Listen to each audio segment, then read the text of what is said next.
UGT ha recorregut al defensor del poble la decisió del govern valencià de suspendre el silenci positiu en l'aplicació de la llei de dependència.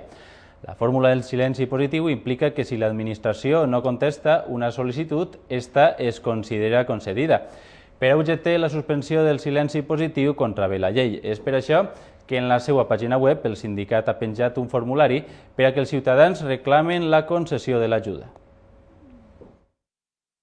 Hasta ahora, el decreto que regulaba el procedimiento a nivel de comunidad autónoma para reconocer el derecho a la situación de dependencia y los derechos a ella inherentes, reconocía que el silencio era positivo.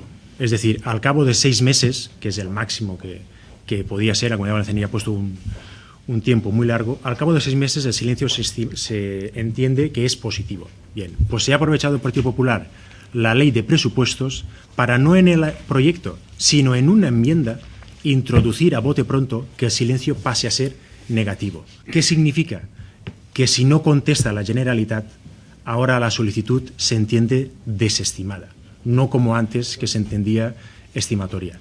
Recurrimos al defensor del pueblo porque al ser una ley no se puede recurrir más que por aquellos que la Constitución habilita. Colgaremos en nuestra página web un escrito para que todas aquellas personas que presentaron la solicitud en el 2007, en el momento que transcurran 6 meses, que sepan que su solicitud, si tuvieron la precaución de concretar un grado y nivel de dependencia concreto, se entiende estimada.